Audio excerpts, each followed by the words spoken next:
ॐ सहनाववतु सहनौ पुनक्तु सह वीर्यं करवावहै तेजस्विनावतीतमस्तु मा विद्विषावहै। ओम शांति शांति शांति। मीमांसा दर्शन की 113वीं कक्षा। मीमांसा दर्शन के द्वितीय अध्याय के तृतीय पाद का 5वां अधिकरण चल रहा है और इसके हमने 13वें सूत्र तक का भाग देखा था।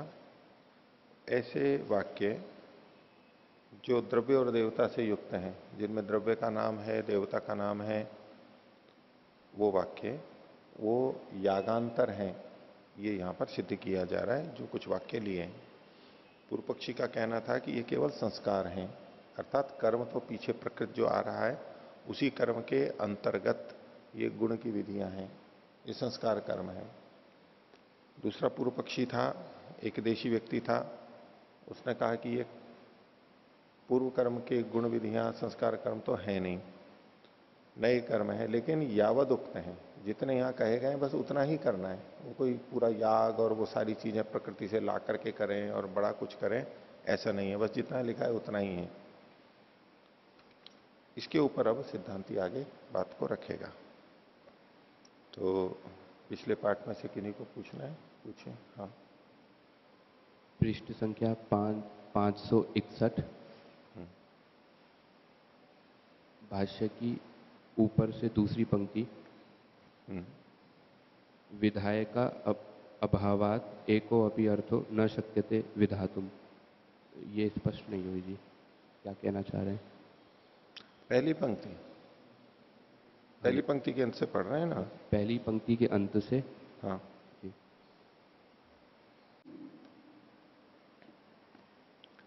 देखो, इसमें यूं कह रहे हैं, प्रारंभ से देखिए, अथवा से, यो असो विधायक शब्द।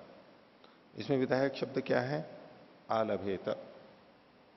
ठीक है, वायव्यम श्वेतम आलभेत हो गया।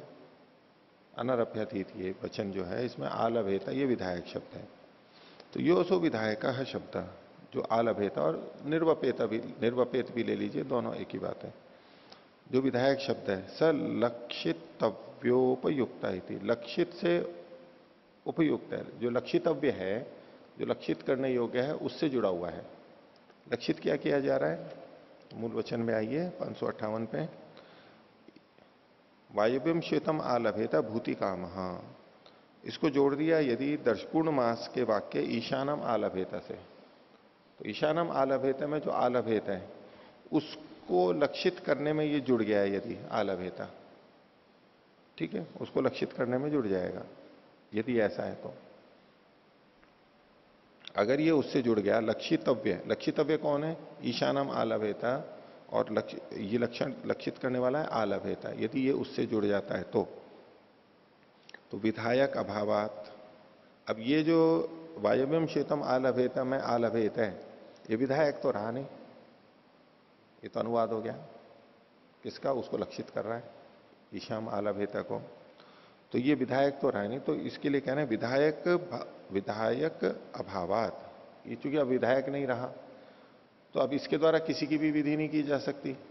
तो पूर्व पक्षी कह रहा था जो ये प्रकृत कर्म को का अनुवाद कर रहा है और गुण की विधि कर रहा है, तो कह रहे हैं कि जब आलभेता अनुवाद है, लक्षित कर रहा है पूर्व को, तो अब इससे किसी गुण की भी विधि कैसे हो सकती है? नहीं हो सकती है। तो इसलिए कहा विधायक अभावात एको भी अर्थो न शक्यो विधातुम। एक भी अर्थ का विधान नहीं कर सकता है ये। किस द्रव्य का? न तो वायु देवता का कर सकता है, न श्वेत पशु का कर सकता है। पूर्व पक्षी की दृष्टि से जब ये देखेंगे वाक्य को, वायवम श्वेतम आलभेता में, आलभेता तो अनुवाद है, उसको पूर्व ईशाम आलभेता के आलभेत को लक्षित कर रहा है। तो लक्षित कर रहा है मतलब ये अनुवाद को कर रहा है आलभेता। तो फिर जो पूर्व पक्षी कह रहा था कि यहां वायु देवता और श्वेत पशु, इसके संबंध को या इन दो द्रव्यों का की विधि की जा रही है, तो किससे की जा रही है विधि? आलभेता तो अनुवाद है, तो विधायक वचन कोई बचा ही नहीं है। तो ऐसे में किसी की एक भी अर्थ की विधि नहीं की जा सकती। विधि मतलब द्रव्य देवता, अर्थ मतलब द्रव्य देवता की किसी की विधि नहीं की जा सकती। हो गया। और अगर यूं कहता है, देखो आगे से भी संबंध जुड़े, अथ स एव लक्ष्यिष्यति तेनैव च विधायिष्यते गुणा इति, दोनों ही काम वो करने लगेगा। तो न मिथो विधान रक्षण संबंधो अवकल्पते, एक ही शब्द से आप विधान भी कर दो और उसको उससे किसी को लक्षित भी कर दो, यानी वो अनुवाद भी हो और विधान भी, विधायक भी हो, ये दोनों एक साथ नहीं हो सकते, दो अर्थ आ जाएंगे, फिर ये गलत हो जाएगा। हो गया। हाँ, इसी में जो आलभेत है, आलभेत, आलभेता, हाँ हाँ जी, उसमें लिंगन से हम विधि कर देंगे और वो तो आगे आएगा ना। अभी तक की जो बात है वो तो इतनी हुई ना, जो ये कहना चाह रहे हैं वो तो यहाँ, वो तो पीछे भी ये प्रसंग आया था, और यहां पर भी वो आगे यही तो कह रहे हैं ना। देखो, अतः धात्वर तो अनुवाद प्रत्यय विधातु मिश्यते इत्युच्यते, अगर ऐसा कहने लगे तो फिर उसका उत्तर दिया आगे। हाँ, उत्तर नहीं समझ में आया जी, इति उच्यते के बाद। तो ठीक है, वो तो फिर पूरा ही हो गया वही तो प्रसंग हुआ। तो अगला प्रश्न ये स्वाभाविक उठेगा, क्योंकि पहले इन्होंने कह दिया कि जो धातु का भाग है वो तो अनुवाद कर देगा, लक्षित कर देगा, और जो प्रत्यय का अंश है वो विधि कर देगा। ठीक है, देखो वही कहा, अथ धात्वर्थो अनुवाद, ये तो अनुवाद हो जाए, और प्रत्यय विधातुम इष्यते इति उच्यते, तो कह रहे हैं स आलंभ, यह आलंभ स एतत् गुण कर्तव्य इति।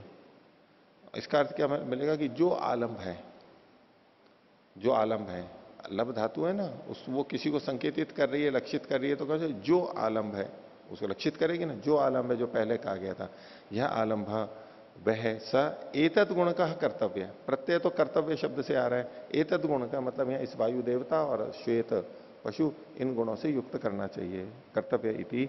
ये वाक्यार्थ बोध निकलेगा। यदि धात्वर्थ से लक्षित करेंगे, प्रत्यय से विधि करेंगे और देवता और गुण का विधान करेंगे, तो ये वाक्यार्थ बोध निकलेगा। यह आलंभ स एतद गुण कर्तव्य इति। तो उसके लिए अब ये दोष दिखा रहे हैं क्या, तथापि न प्राकृतो लक्ष्येता, बोले ऐसा करने से जो प्राकृत याग है, प्राकृत जो है, प्राकृत मतलब ईशाम आलभेता में जो ईशा विशिष्ट जो आलभन था या आलभन था, तो बोले उसको लक्षित नहीं कर पाएगा, ये उसको लक्षित नहीं कर पाएगा। क्यों नहीं कर पाएगा? लौकिकोपि ही आलंभो अस्ति, लौकिक आलंबन भी तो है, ईशा वाले आलभन को ही लक्षित कर पाए, ये नहीं हो पाएगा। क्यों नहीं हो पाएगा उसका कारण तो आगे बताएंगे, लेकिन कह ये रहे हैं। और ये लक्षित तब कर पाएगा जब ईशाम आलभेत को से ही जुड़े। वायव्यम श्वेतम आलभेत का आलभेत ईशाम आलभेत से अगर जुड़ता है, उसी को लक्षित करता है, तो ऐसा क्या इसमें निर्णायक तत्व है जिससे ईशाम आलभेत वाले आलभेत को ही लक्षित करेगा ये, और उसको लक्षित करे तभी तो ये अनुवाद माना जा सकता है इसका, शास्त्र के वचन का। तो ये कह रहे हैं कि ये अगर इस तरह से आप करते हो तो न प्रकृतो लक्षित है, जो प्रकृत ईशा वाला आलभेत था उसको ये लक्षित नहीं कर पाएगा। फिर किसको करेगा? अकेले उसको नहीं कर पाएगा, क्योंकि लौकिकोपि आलंभो अस्ति, तो लौकिक आलंब को भी लक्षित करेगा और उसको भी लक्षित करेगा, तो अनेकों को लक्षित करने लग रहा है। तो ये वास्तव में किसको लक्षित कर रहा है ये निर्णय तो फिर भी नहीं हुआ, संदेह में रह जाएगी बात। ऐसा क्यों कहा सिद्धांति ने कि प्राकृत ईशाम आलभेत को ही नहीं लक्षित करेगा, मात्र उसी को नहीं, लौकिक को भी आलभन कर लेगा, ऐसा क्यों कहा उसने? उसका उत्तर आगे देखिए। प्रत्यार्थे अनुद्यमाने, प्रत्यय के अर्थ का भी यदि अनुवाद कर दिया जाए, प्रत्यार्थे अनुद्यमाने प्राकृतो अनुद्येता, जब प्रत्यय के अर्थ को भी अनुवाद मानेंगे।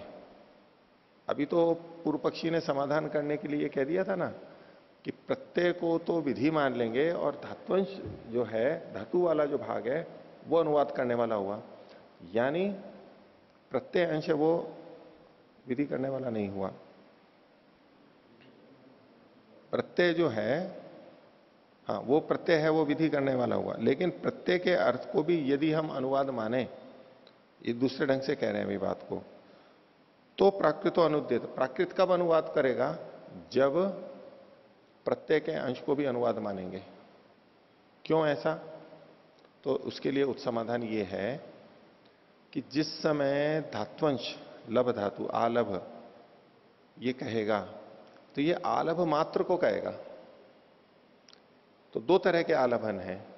एक आलभन तो कर्तव्यता से जुड़ा हुआ है, ये आलभन करना चाहिए, आलभेता जिस जगह ऐसा कहा गया है वो है ईशाम आलभेता में। और एक आलभन लौकिक है, वहां आलभेता ये विधि नहीं की जाती, बस बिना प्रत्यांश के भी बस आलभन होता है वहां पर।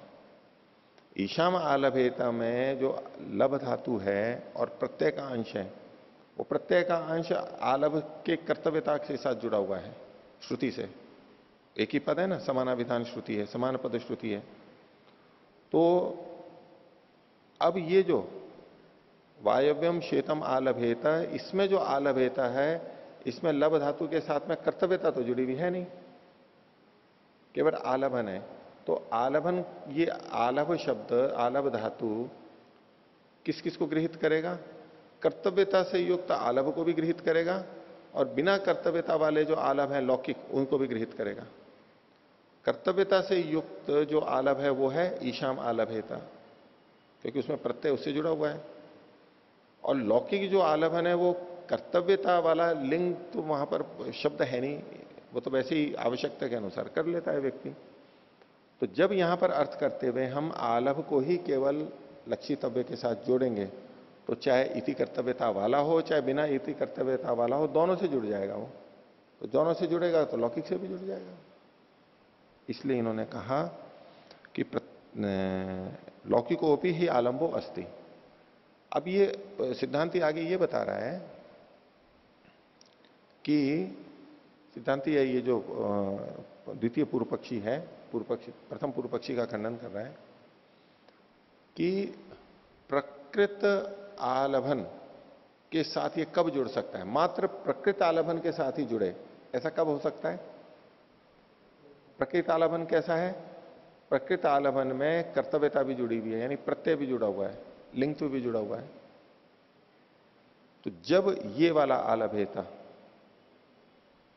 प्रत्यय भी जब अनुवाद करने लगेगा, प्रत्यय भी लक्षित करने वाला बनेगा, धातु तो लक्षित कर ही रही थी, प्रत्यय भी जब लक्षित करने वाला बनेगा, यानी पूरे आलभेता को हम अनुवाद मानेंगे, लक्षित करने वाला मानेंगे, तो ईशाम आलभेता का, मात्र ईशाम आलभेता का ग्रहण करेगा, अब लौकिक का नहीं करेगा वो। ठीक है, ये बात कही देखो कि प्रत्ययार्थ अनुद्यमान है। जब हम प्रत्यय के अर्थ का भी अनुवाद कर लेंगे, यानी धात्वर्थ का तो करेंगे ही, प्रत्यय के अर्थ का भी अनुवाद करेंगे, अर्थात आलभेता इस पूरे शब्द को अनुवाद मानेंगे जब, तो प्रत्ययार्थ अनुद्यमान है प्रकृतो अनुद्येता, तब प्रकृत जो है ईशाम आलभेते वाला, उसका अनुवाद माना जाएगा। सही कर्तव्य निर्जाता, क्योंकि वही कर्तव्य के रूप में जाना गया है। कौन सा? ईशाम आलभेता में जो आलभन है वो कर्तव्य के रूप में जाना गया है, क्योंकि वहां लिंगत्व है, न लौकिक है। लौकिक कर्तव्य के रूप में नहीं जाना गया है, वो तो आवश्यकता अनुसार होता रहता है। अतो न प्रकृतानुवादो घटते इति, इसलिए प्रकृत अनुवाद नहीं घटता है। यदि आप देखो, दो तरह से अब इसको, दोनों तरफ से इसको फंसाया है कि आलभेत शब्द को पूरे को यदि आप अनुवाद मानते हैं, तो इस वाक्य से वायव्यम शेतम आलभेता से मैं जो आलभेता है उससे वायु देवता और श्वेत पशु की विधि नहीं हो सकती, क्योंकि आलभेता पूरा का पूरा अनुवाद है, इन दो की विधि करने वाला कोई शब्द है नहीं वहां पर। अगर पूरे को आप मानते हो तो ये दोष आता है। इससे बचने के लिए उसने तोड़ दिया था, धातु अंश अनुवाद कर लेगा और प्रत्यय अंश इन गुणों की, वायु देवता और श्वेत पशु की विधि कर देगा। तो बोले उसमें ये दोष आएगा कि अब ये जो धात्वंश है ये केवल ईशाम आलभेत को नहीं करेगा, वो लौकिक आलभन को भी लेने लग जाएगा। जबकि आप अनुवाद किसका करना चाहते हो? ईशाम आलभेत का ही करना चाहते हो, और उससे तो तभी कर सकता है जब आप प्रत्यय को भी जोड़ दोगे।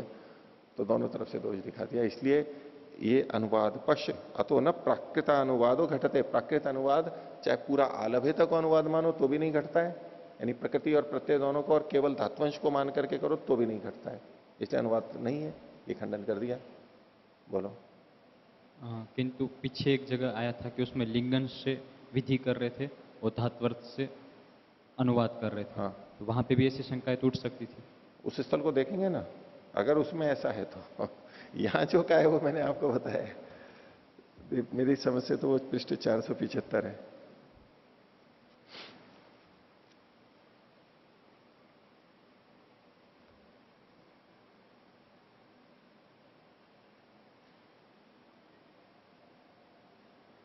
देखो 475 पर तीसरी पंक्ति देखो, ऊपर से बीच में से सिद्धांति कह रहा है एवं तरही विधायको जुहोत्य आघारयति शब्द। जुहोती और आघारयति शब्द ये विधायक हो जाएंगे।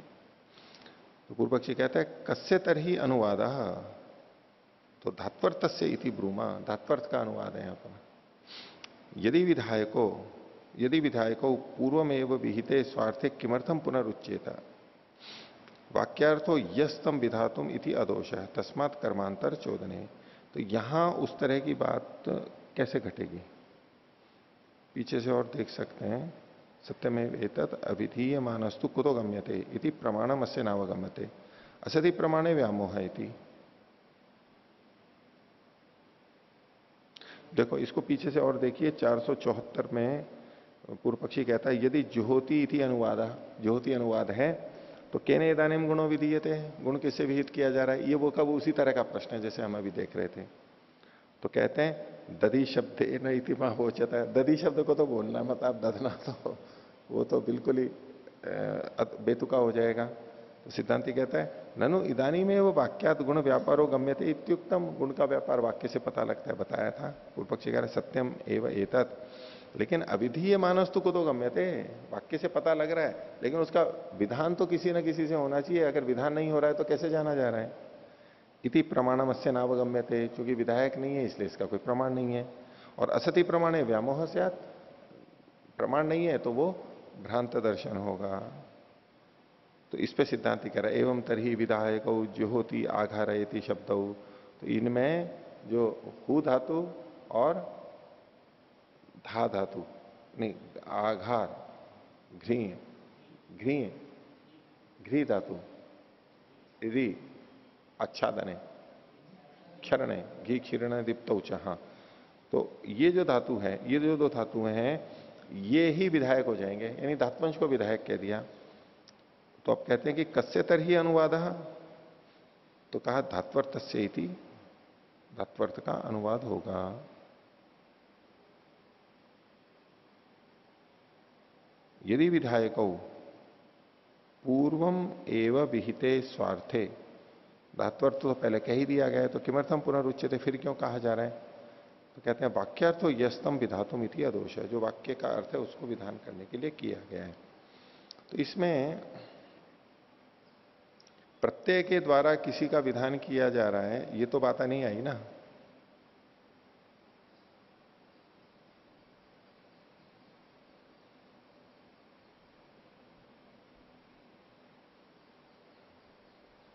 इसको और देखना, इसमें अड़चन कहीं आ रही है तो फिर बात करेंगे।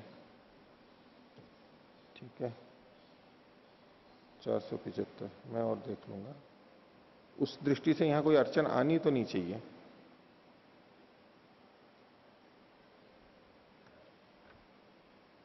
और बोलिए। हाँ,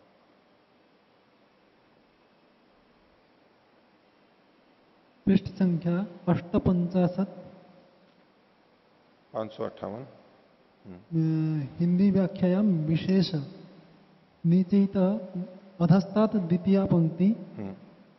इसमें कहा है कि अप्रकरणाधीत वायव्यम श्वेतम आलभेत और शौर्य चरुम निर्वपेत वचनों का प्रकृति भूत दर्श पौर्णमास विहित ईसा मालभेत और चतुरो मुष्टि निर्वपेत के आलम्ब और निर्वाप में श्वेत और चरुरूप गुण विधान जानना चाहिए। हाँ। यदि प्रकरण अधीत अत्र अस्ति प्रकृति रूप 10 पौर्णमास पुनः अनारभ्य अधीत विधि कथम भविष्य? नहीं है तो अनारभ्य अधीत विधियां ही। इनका प्रश्न है कि ये अगर प्रकृति से जुड़ रही हैं 10 पूर्ण मास से, तो अनारभ्य अधीत कैसे होंगी? वो तो उस प्रकरण में पढ़ी गई हैं। नहीं, ये पढ़ी तो अलग से ही गई हैं, लेकिन इसके साथ साथ ये वचन लिखता है ना, अप्रकरणाधीता नाम प्रकृतिगामित्वम। बिना प्रकरण के वैसे ही पढ़ी गई हैं, तो प्रकृति में जाए या विकृति में जाए तो वो प्रकृति में जाएंगी। ये आगे एक अधिकरण में आएगा, पहले वाली कक्षा में भी था। ये आगे ये मीमांसा के तीसरे अध्याय के छठे पाद के अंदर ये विषय स्थापित किया जाएगा।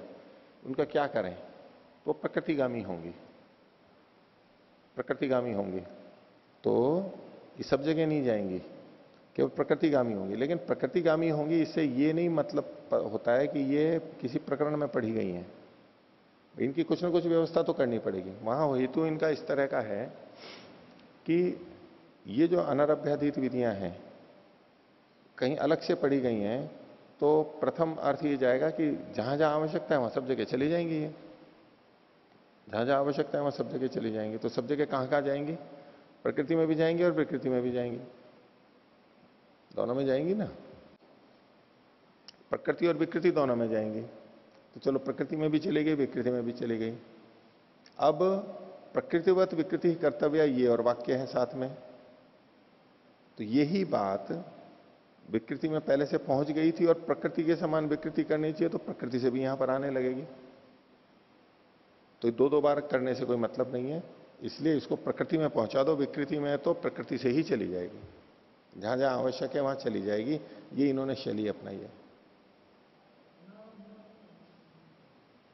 अनारभ्यता न भवति ना, यदि प्रकरणे पठितम अस्ति। प्रकरण में नहीं पढ़ी गई हैं, प्रकरण में पढ़ी गई होती तो इनको एक नाम ही नहीं दिया जाता अनारभ्याधीत। प्रकरण में नहीं पढ़ी गई हैं, अलग से पढ़ी गई हैं। लेकिन जो अलग से पढ़ी गई हैं उसके लिए एक नियम बना दिया गया, तो वो प्रकृति में जाएंगे।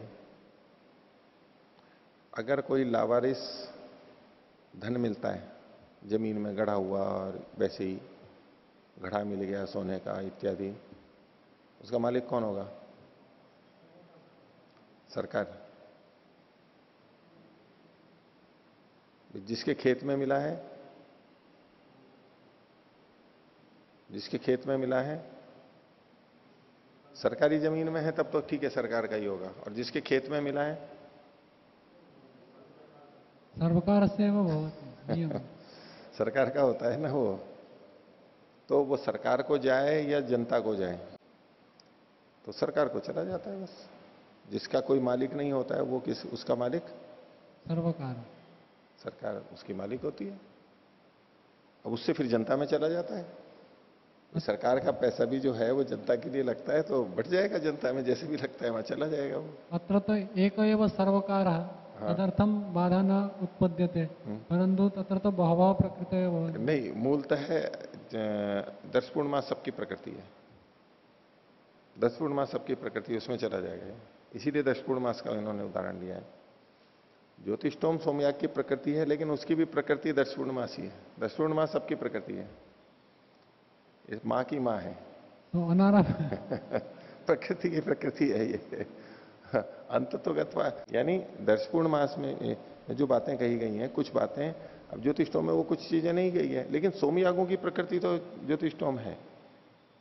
सोमयागों की प्रकृति तो है, क्योंकि सोम से संबंधित जो बातें हैं वो सारी वहां पर प्रकृति में कही गई हैं।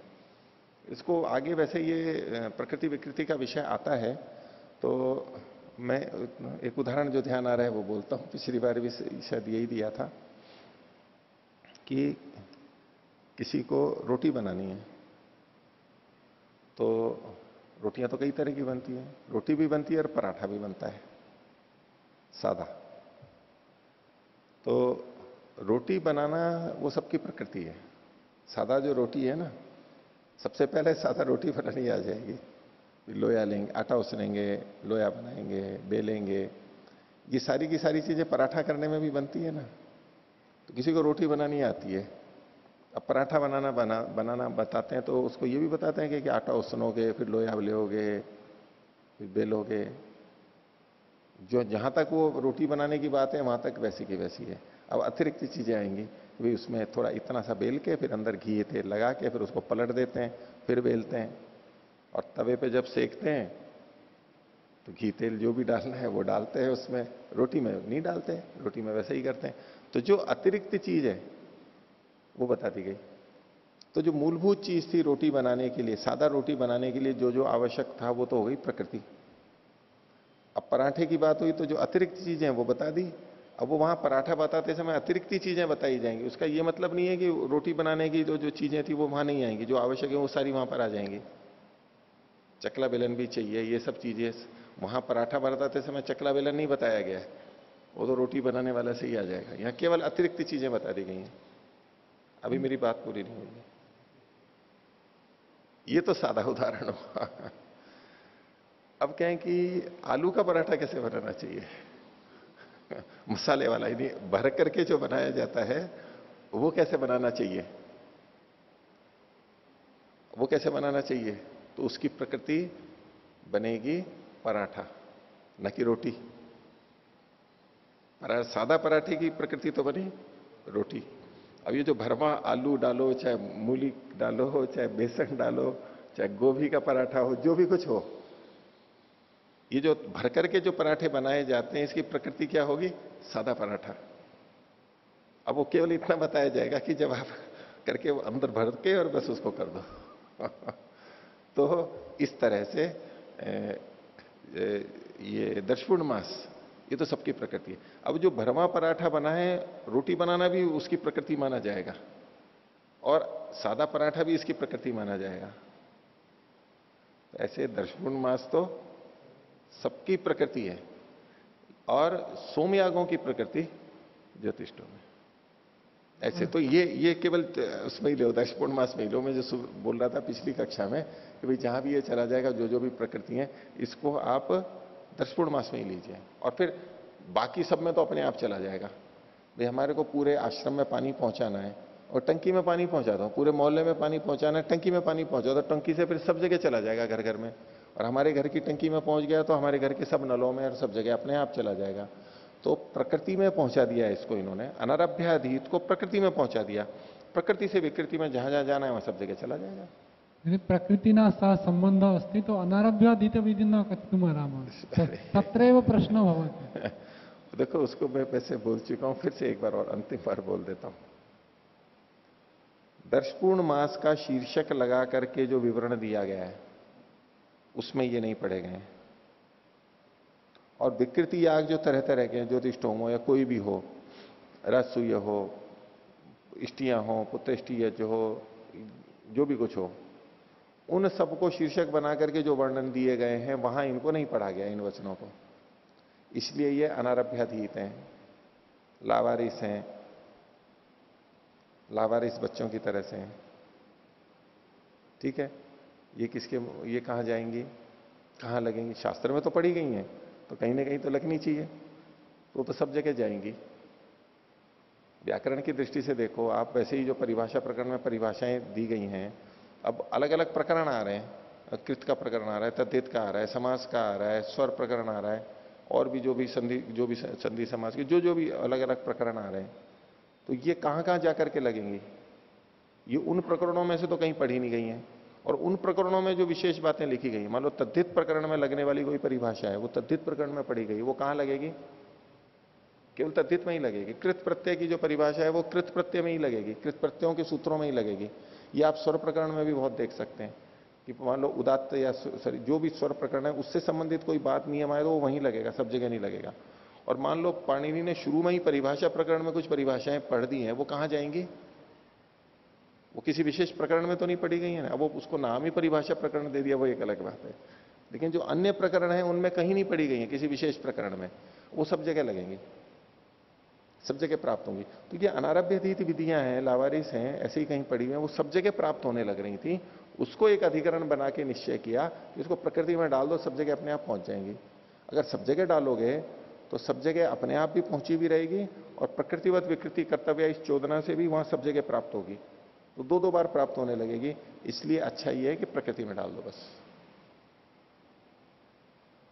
इस युक्ति से उन्होंने वहां निर्णय किया। उस युक्ति, उस निर्णय को यहां पर पढ़ा गया, अप्रकरणाधीता नाम प्रकृतिगामित्व। अप्रकरणाधीत को यानी अनारभ्याधीत को प्रकृतिगामित्व होता है, वो प्रकृति में जाकर के मिल जाती है। तो इसको आप यूं मत कहिए कि उस प्रकृति के प्रकरण में पड़ी हुई है, प्रकृति के प्रकरण में नहीं है। अप्रकरणाधीता नाम, अप्रकरण में अधीत है, ये प्रकरण में नहीं है अधीत। प्रकरण में तो इनको लाया जा रहा है, प्रकृति में लाया जा रहा है इनको, ये बात है। ठीक है, और हाँ। ओम। आचार्य जी, पृष्ठ संख्या 561, भाष्य के नीचे से दूसरी पंक्ति। इसमें पहले तो धात्वर्थ के अनुवाद की बात चल रही थी, फिर पूर्व पक्षी ने कहा, सिद्धांति ने कहा कि प्रत्ययार्थे अनुद्यमाने प्राकृतो अनुद्येत सही कर्तव्यो निर्ज्ञातः न लौकिकः। तो इसमें जो आपने बताया कि आप पृष्ठ संख्या 561 में, अच्छा जी, हाँ, नीचे हाँ, से दूसरी हाँ, पंक्ति। ठीक है, लौकिकोपि ही आलंबो अस्ति, ठीक है। तो इसमें जो कह रहे हैं कि प्रत्ययार्थ के साथ में जब धातु का भी अनुवाद करेंगे, प्रत्ययार्थ अनुद्यमाने प्रत्यार्थे अनुद्यमाने में प्रत्यार्थे अपि अनुद्यमाने, जी, अपि तो अर्थ है, हाँ, साथ में धात्वर्थ भी रहेगा। हाँ, तो प्रत्ययार्थ के साथ में जब धात्वर्थ का अनुवाद करेंगे तभी वो जो ईशाम आलभेत जो प्राकृत था उसका अनुवाद होगा। हाँ, क्योंकि सही कर्तव्य निर्ज्ञात, वही कर्तव्य के रूप में जाना गया है, जो लौकिक है, लौकिक आलम्बन है, वो कर्तव्य के रूप में नहीं सुना गया है। तो ये कहने के बाद में जो इसका एक निगमन कर रहे हैं कि अतो न प्राकृतानुवादो घटते, प्राकृतानुवादो घटते, तो इसलिए प्राकृत अनुवाद घटित नहीं होता है। लेकिन ये जो पहले कहा कि इस वाक्य के अनुसार तो प्राकृत अनुवाद घटित हो रहा है। कौन से वाक्य के अनुसार? प्रत्ययार्थे अनुद्यमाने प्राकृतो अनुद्यत इति, ये जो पूरा वाक्य है। देखो, इसके साथ जो पूर्व का दोष जुड़ा हुआ है वो साथ में जोड़ना होगा। मैंने अभी पीछे चर्चा करते हुए उसको बोला भी था कि अगर प्रत्यार्थ भी अनुवाद कर रहा है, यानी आलभेत, ये पूरा का पूरा शब्द अनुवाद को कर रहा है, लेकिन इसको घटा नहीं सकते। क्यों नहीं घटा सकते? क्योंकि पीछे ही बता चुके हैं, ऐसा होने पर देवता और द्रव्य का विधान किससे करोगे? विधायक कोई शब्द ही नहीं है, ये तो अनुवाद के लिए हो गया। ये अनुवाद के लिए है तो अब ये विधायक नहीं हो सकता, तो वो व्यर्थ हो रहे थे। द्रव्य और देवता का कथन इस वाक्य में व्यर्थ हो रहा था, इसलिए विधायक तो मानना पड़ेगा आपको, कुछ ना कुछ विधायक मानना पड़ेगा। और विधायक एक, अगर प्रत्यय को विधायक मानते हो तो भी दोष आ जाएगा, क्योंकि लौकिक आलभन भी आने लग रहा है। और यदि आप पूरे को विधायक मानते हो, नहीं पूरे को अनुवाद मानते हो आलभेता को, तो फिर द्रव्य देवता का विधान नहीं हो सकता। तो दोनों पक्षों में दोष आ रहा है। इसलिए प्रकृत का अनुवाद, चाहे आप धातु से मानो चाहे धातु प्रत्यय दोनों से मानो, दोनों ही पक्षों में दोष आ रहा है। इसलिए ये मान के करो। इसलिए ये केवल पहले वाली पंक्ति से नहीं जुड़ा हुआ है ये वाक्य, अतः पिछला सारे से मिला हुआ है निष्कर्ष। अतः न प्रकृत अनुवादो घटते, प्रकृत का अनुवाद नहीं घटता है। प्रकृत का अनुवाद दो तरह से बताया था, केवल धातु से और धातु प्रत्यय दोनों से, तो दोनों ही तरह नहीं घट रहा है, इसलिए प्रकृत का अनुवाद नहीं घट रहा है। हाँ। ओ आचार्य जी, जैसे सोमेन यजेत, इसमें जैसे गुण विशिष्ट विधि है, तो इसमें यजेत के द्वारा धात्वर्थ का भी विधान किया जा रहा है और साथ में सोम का भी विधान किया जा रहा है। मतलब एक प्रत्यय के द्वारा दो चीजों का विधान हो रहा है। तो जैसे वहां पर एक प्रत्यय के द्वारा दो चीजों का विधान होता है, ऐसे ही यहाँ एक प्रत्यय से कैसे? क्योंकि यजेत कह रहे हैं तो हम याग का भी विधान कर रहे हैं और गुण का भी विधान कर रहे हैं, दोनों चीजें। वो तो धातु और प्रत्यय से अलग अलग करना होगा वहां। हाँ, तो दोनों का विधान हो रहा है एक ही चीज से। तो एक ही चीज से नहीं, वहां धातु से विधान होगा और प्रत्यय से सोम का विधान होगा। नहीं, धातु से तो अनुवाद हो जाएगा, धातुवंश तो अनुवाद कर देगा, ऐसा ही ना। सोमे ने ये तो को क्या मानोगे? वो तो गुण विशिष्ट विधि है। गुण विशिष्ट विधि है तब तो कोई बात ही नहीं है, तब तो ठीक है, वो गुण से विशिष्ट विधि है, बस याग की विधि की जा रही है और गुण उससे विशिष्ट हो गया, तो एक ही विधान है, वहां तो दो है ही नहीं। नहीं, एक ही विधान तो है, लेकिन अगर याग का ही विधान किया जा रहा है तो सोम का विधान कैसे होगा? तो उसमें ऐसे, क्योंकि जिस याग का विधान किया जा रहा है वो सोम विशिष्ट है, विशेषण से युक्त है। तो दोनों का विधान हुआ ना फिर उसमें? नहीं, एक ही का विधान माना जाएगा। काली गाय लेकर के आओ तो काली का अलग विधान नहीं है, गाय का अलग विधान नहीं है, सबका मिलाकर के एक गाय का है, क्योंकि विशेषण और विशेष्य बनने पर वो एक ही है, दो चीज है ही नहीं। वो विशेषण तो विशेष से जुड़ा हुआ है ना। तो सारे विशेषण अंत में जिस विशेष से जाके जुड़े हैं उसके साथ में धातु का संबंध जुड़ेगा, बस। ये जिनसे जुड़ रहे हैं सारे, तो गुण विशिष्ट विधि के अंदर तो चल जाएगा, उसमें कोई बात नहीं है। लेकिन गुण विधि के अंदर इस तरह की बात आएगी। ठीक है। और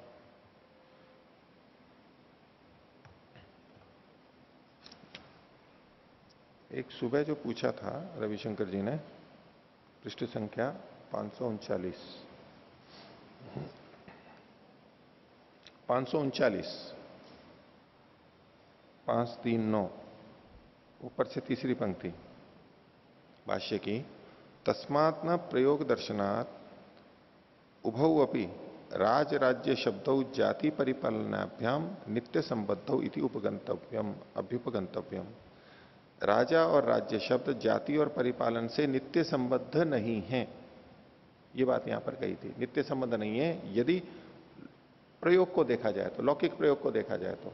शास्त्रीय आधार पर देखेंगे तो नित्य संबद्ध हो जाएंगे, लौकिक प्रयोग के अनुसार लोक में जैसे जिन अर्थों में प्रयोग हो रहे हैं तो वो नहीं हो रहे। तो इसमें पहले वाला तो जो आपको उस समय बताया था, राजा का जाति के साथ में, कि जो राजा होता है वो क्षत्रिय ही नहीं और भी हो सकता है, ये उसमें नित्य संबद्धता नहीं। अब राज्य और पालन के अंदर जो नित्य संबद्धता नहीं है, उसके एक दूसरे ढंग से संगति ऐसी मेरे को सूझी कि राज्य किसे कहते हैं? राज्य है कर्म राज्यम, राजा के कर्म को राज्य कहा, राजा के कर्म को राज्य कहा। और वो जनपद परिरक्षण और करादी लेना, ये जो सारा का सारा है, यानी पालन अर्थ ले लीजिए उसका। ठीक है। तो राज्य का मतलब जो पालन किया गया, तो राज्य का मतलब क्या था? राज्य है कर्म राज्यम, राजा का कर्म। तो राजा का कर्म केवल पालन ही नहीं होता है, वो निमेश उन्मेष आदि और हस्त संचालन और ये भी होते हैं, जैसा कि पीछे कहा गया था, इसमें भाष्य में ही आया ये भी बात। तो वो राजा का कर्म, राजा तो और भी बहुत सारे कर्म करता है, उन सबको राज्य नहीं कहा जाता है।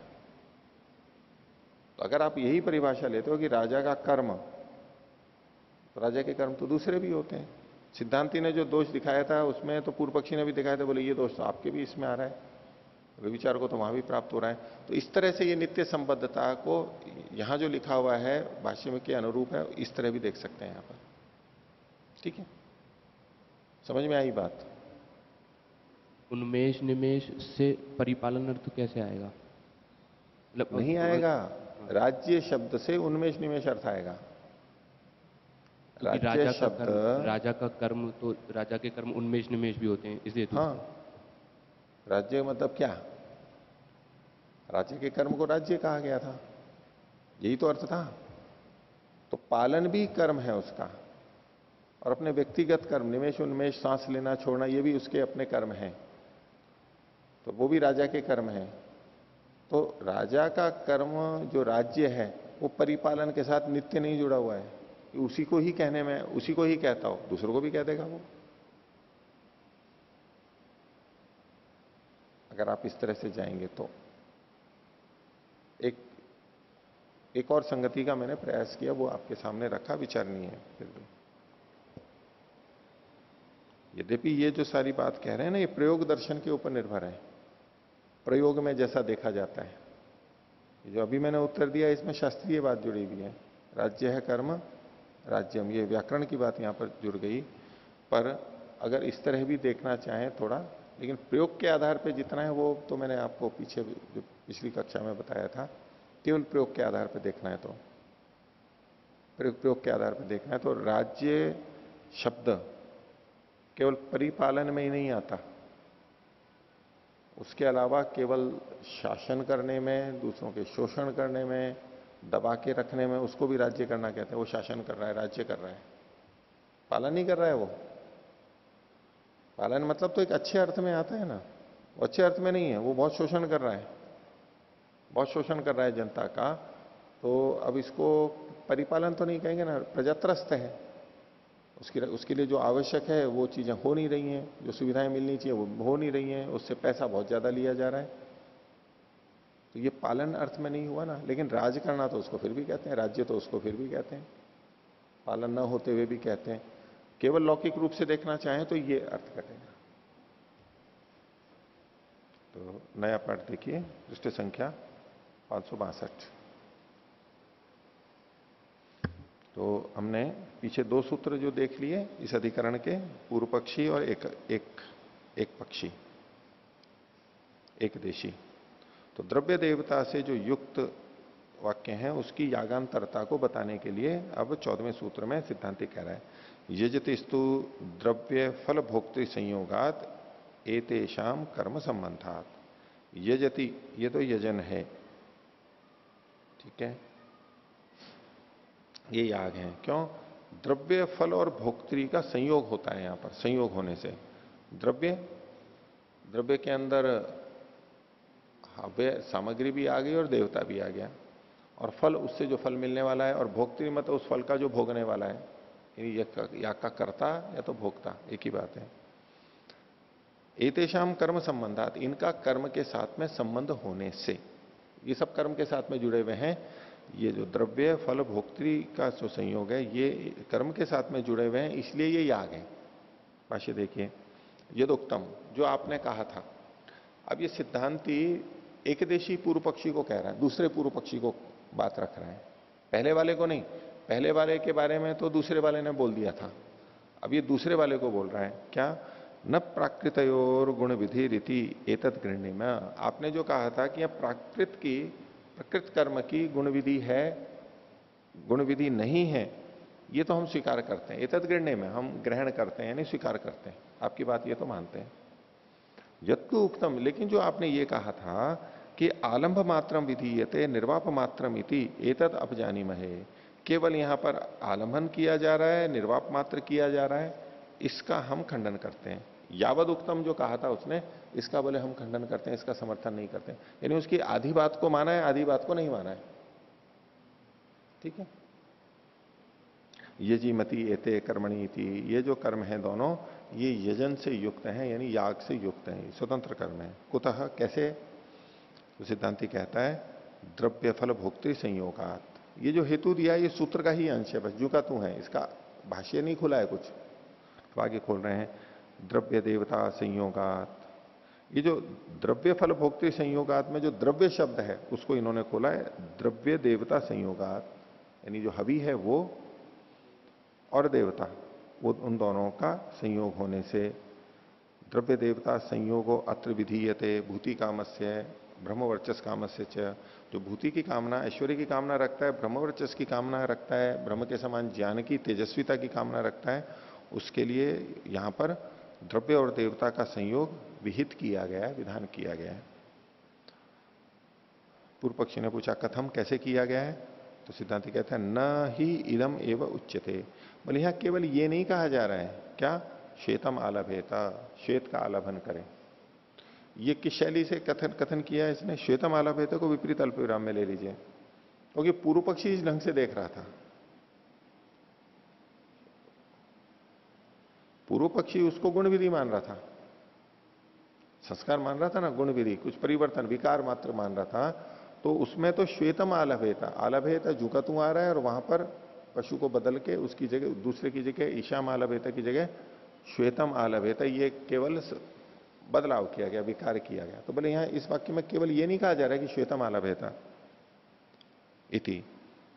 आगे, यदि ही एतद एव उच्चेता, अगर केवल इतना ही कह रहा होता वाक्य श्वेतम आलभेता, ततः श्वेतालंब संबंधो अवगम्यते, तब श्वेत और आलंबन का संबंध जाना जा सकता था कि आलंबन की का अनुवाद है और उसके साथ में अब श्वेत गुण उसमें जोड़ा जा रहा है। केवल एक गुण में कोई वाक्य भेद में नहीं होता।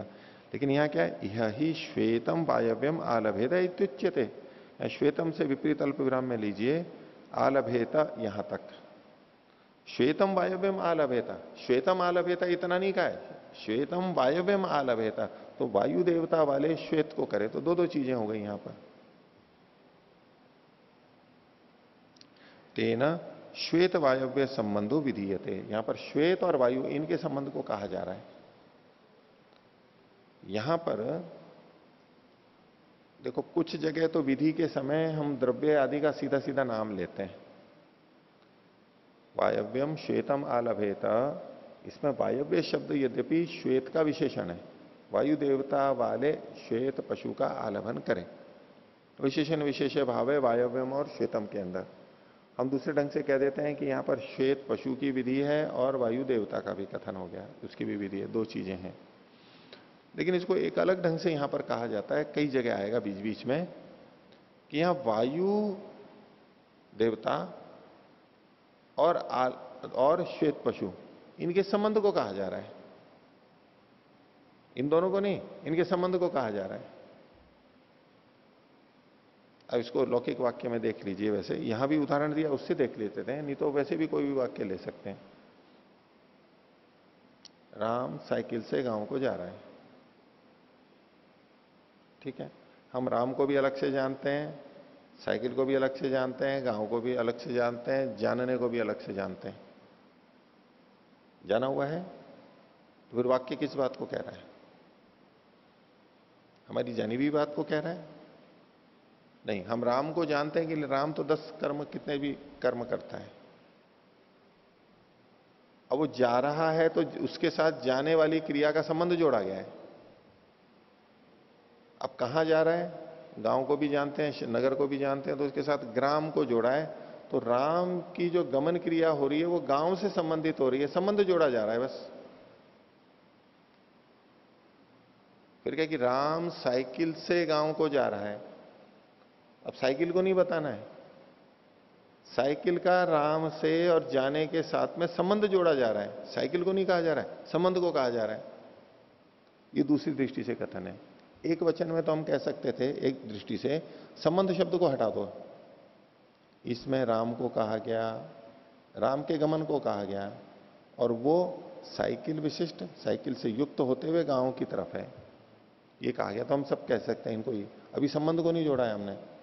लेकिन दूसरी दृष्टि से देखेंगे तो यहां केवल संबंध ही संबंध बताए जा रहे हैं, उसके जाने को कहा जा रहा है, जाना गमन क्रिया, गच्छति, जा रहा है, इस गमन क्रिया के साथ में बाकी सब कारकों को जोड़ा ही तो गया है, सब कारकों का संबंध क्रिया के साथ में होता है, तो संबंध भी बनाया गया है केवल। अब इस दृष्टि से यहां बहुत जगह इस तरह की बात आती है कि यहां संबंध बताया जा रहा है, तो दो चीजों के बीच में संबंध को स्थापित किया जा रहा है उस वाक्य के द्वारा। नहीं तो शब्द भी उन अर्थों को कह ही रहा था, वाक्य ने आकर के क्या किया विशेष, इन शब्दों के बीच के संबंध को कह दिया। अब राम कैसे जा रहा है तो कई तरीकों से जा सकता था, अब उसमें साइकिल एक जोड़ दी, साइकिल के साथ संबंध जोड़ दिया। अब मोटरसाइकिल नहीं लगेगी, स्कूटर नहीं लगेगा, कार नहीं लगेगी, हवाई जहाज नहीं लगेगा, बैलगाड़ी नहीं लगेगी, कुछ नहीं लगेगा, इसका संबंध केवल एक से जोड़ दिया। तो साइकिल शब्द ने आके क्या किया, राम के साथ में संबंध जोड़ दिया, उसके साधन का संबंध जुड़वा दिया बस। ऐसे ही ये आपस के संबंध को जोड़ते हैं। तो कई बार केवल संबंध को लेकर के बात कह देते हैं, ये कई बार अलग अलग नाम लेकर के भी करते हैं, कभी दोनों भी कह देते हैं। तो देखिए यहां पर क्या है, तेन श्वेत वायव्य संबंधो विधीयते, श्वेत और वायव्य इन दोनों के संबंध का विधान किया जा रहा है। उदाहरण दिया देखो, यथा पटम वय इति, पटवयन संबंधो विधेयो अवगम्यते। पटम वय, कपड़ा बुनो, कपड़े को बुनो, पट मतलब कपड़ा, वय मतलब बुनो। अब इसमें किसके बीच में संबंध बनाया जा रहा है, तो उन्होंने कहा कि पट वयन संबंध यहां पर विधेय है, पट और वयन का संबंध विधेय है। वय, इसमें जो प्रत्यय भाग है वो तो विधि कर रहा है, और वो विधि किससे जुड़ रही है, बुनने से जुड़ रही है। विधि जो की जा रही है वो किसकी की जा रही है, पट संबंधी जो बुनना है उसकी विधि की जा रही है। पट संबंधी बुनने, पट और बुनने के संबंध की विधि की जा रही है कि दोनों जो कपड़े को बुनो, पटम भय।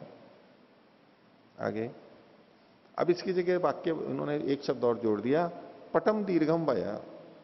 अब इसमें किस चीज की विधि की जा रही है, तो कहा इति पटस्य दीर्घता विधीयते, पट की दीर्घता की विधि की जा रही है। पट की दीर्घता की विधि की जा रही है। पटम दीर्घम वया। और इसको यूं कर दें, दीर्घम पटम वया, लंबे कपड़े को बुनो, कपड़े को बुनो पटम वया, कपड़े को लंबा बुनो पटम दीर्घम वया, और लंबा कपड़ा बुनो दीर्घम पटम वया। इन तीनों में अलग अलग अर्थ निकल के आ रहे हैं।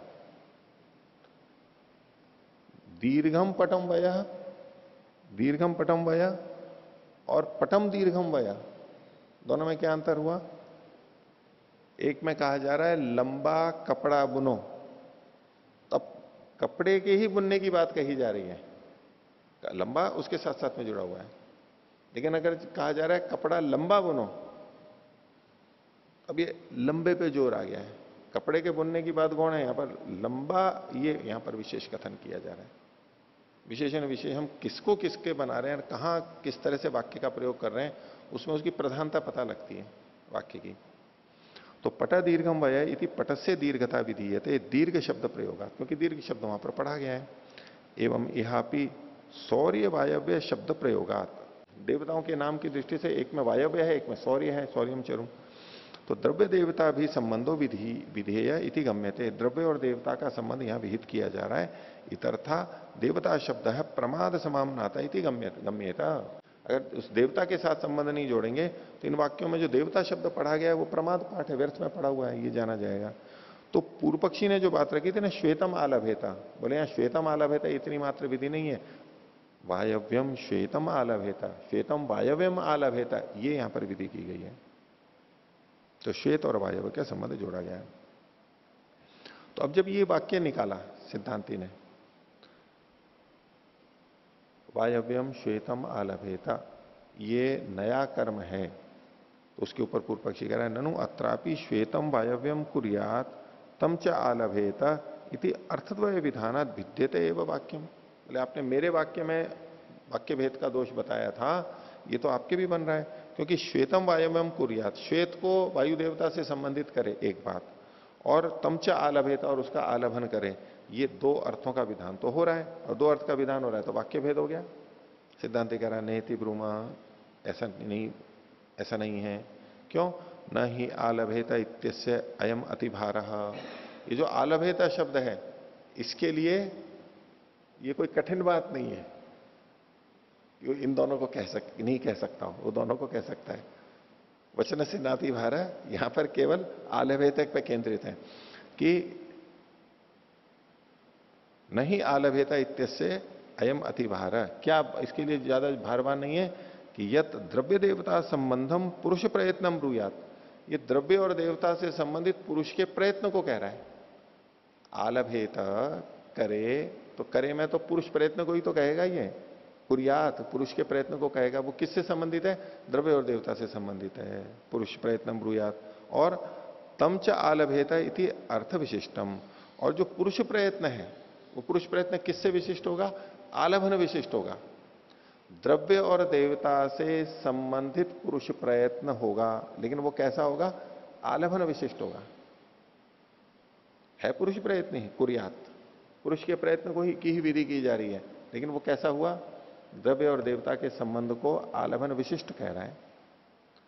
श्रुत्या एव ही पुरुष प्रयत्नो विशिष्टो गम्यते, बोले इस श्रुति से ही, यानी आलभेता, इससे ही ये जो पुरुष का प्रयत्न है, देवता और द्रव्य के संबंध को बनाने वाला जो पुरुष प्रयत्न है, वो इस विशिष्ट यानी आलभन विशिष्ट ही कहा जा रहा है, इस श्रुति से ही आ रहा है। श्रुत्या एव वाक्य ने च द्रव्य देवताश्रय स इति, और वाक्य से वह द्रव्य और देवता का आश्रित है, द्रव्य देवताश्रय, द्रव्य और देवता के आश्रित है वो, वह का मतलब है पुरुष प्रयत्न।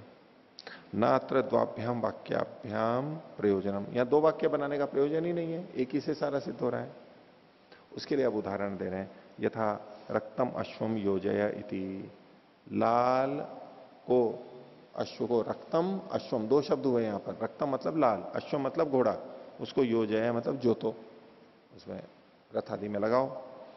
तो यदा गुण विधि परम भवती वाक्यम तदा द्वाभ्याम वाक्याभ्याम प्रयोजनम गुणद्वय विधाने, जब ये गुण विधि परक वाक्य होगा तो दोनों वाक्यों से यहां पर दो गुण को विधान करने में प्रयोजन है। लाल घोड़े को लगाओ। अब लाल घोड़े को लगाओ, इसमें अगर गुण विधि है, योजय पहले से भी विहित है, केवल लाल और घोड़ा ये दो चीजें कही जा रही हैं, तो दो गुणों का विधान हो गया, लाल का भी और घोड़े का भी। तो ऐसे में तो दो वाक्य बनाने पड़ेंगे, दो वाक्य। लेकिन इसी को एक से कैसे कहा जा सकता है? शोणम आनय, शोण को लेके आया, शोणम योजय लगा लीजिए। शोण कहते हैं लाल घोड़े को, तो शोण तो एक ही शब्द है ना यहां पर, इसे एक ही शब्द से दोनों बातें कह दी गई। तब यहां पर दो गुणों का विधान नहीं माना जाएगा, एक ही का माना जाएगा। तो शोणम आने इत्युच्येत तत्र गुण विधि परे वाक्य पर्यवसिते एवं गुणद्वय विधानम। गुण विधि परक वाक्य यहां पर पर्यवसित होगा, यानी इसको गुण विधि मान लेंगे तो भी दो गुणों का विधान हो जाएगा। क्यों? श्रुत्या एवं विशिष्ट गुण द्रव्य से प्रतीतत्वात्। इस श्रुति से, यानी शोण इस श्रुति से ही विशिष्ट गुण वाले द्रव्य की ही प्रतीति हो रही है, एक ही से ही। ऐसे ही आलभेत से पुरुष प्रयत्न आलभन विशिष्ट पुरुष प्रयत्न का ही ग्रहण होगा, इसलिए कोई बात नहीं है, दो विधि नहीं है। न भवती एकस्य वचनस्य अतिभार, न भवती एकस्य वाक्य से अतिभार। एक वाक्य में यहां कोई अतिभार नहीं होता है, वो तो इस दोनों अर्थों को कह सकता है। एवं इहापी इति, ऐसे यहां पर भी होगा। संबंध से बहुवी पदैर विशिष्ट एका एवं उच्यते इति एकार्थत्वम। और ये जो संबंध है ये बहुत सारे पदों से विशिष्ट होता हुआ एक ही कहा जा रहा है, इसलिए एक ही अर्थ को कह रहा है। विभज्यमानानि चात्र पदानी साकांक्षाणी, और इन पदों को अलग अलग कर दो तो ये साकांक्षी भी हो रहे हैं, तो एक अर्थ भी है और साकांक्षता भी है। इति उपपन्नम एक वाक्यत्वम, इससे एक वाक्यत्व उपपन्न हो गया। वहां जो एक वाक्यत्व की बात थी, बोले ये केवल यजुष के लिए ही है। वो जो भाष्य में वहां आया था ना, अर्थैकत्वात् एकम वाक्यम साकांक्षम चेत विभागे स्यात्, इसको उस प्रसंग में कहा था ना, ये यजुष से संबंधित ही, वहीं तक ही जोड़ करके कहा, और इसको सब वाक्यों के लिए जो घटाते हैं वो ठीक नहीं है। अब आप देखिए कितनी जगह उसके बाद आ चुका है, यहां भी आ रहा है, उसको वो यजुष के अतिरिक्त वाक्यों में भी घटाते हैं, कोई आपत्ति नहीं है इसमें, सामान्य वाक्य मात्र का लक्षण है। न च यागांतरेण देवता यही द्रव्यम संकल्पितव्यम, और बोले जो देवता का संकल्प है वो याग के बिना तो हो नहीं सकता। इति ऐसा संबंधो अवकल्पते, ये संबंध यहां जुड़ जाता है। तस्मत यजमति एते कर्मणि इति, इसलिए ये दोनों कर्म याग से जुड़े हुए हैं, यजन से जुड़े हुए हैं।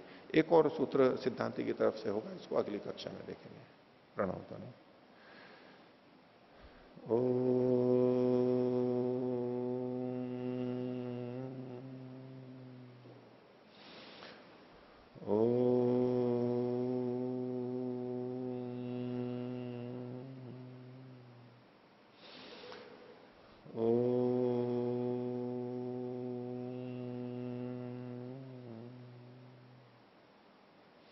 सभी को सादर अभिवादन।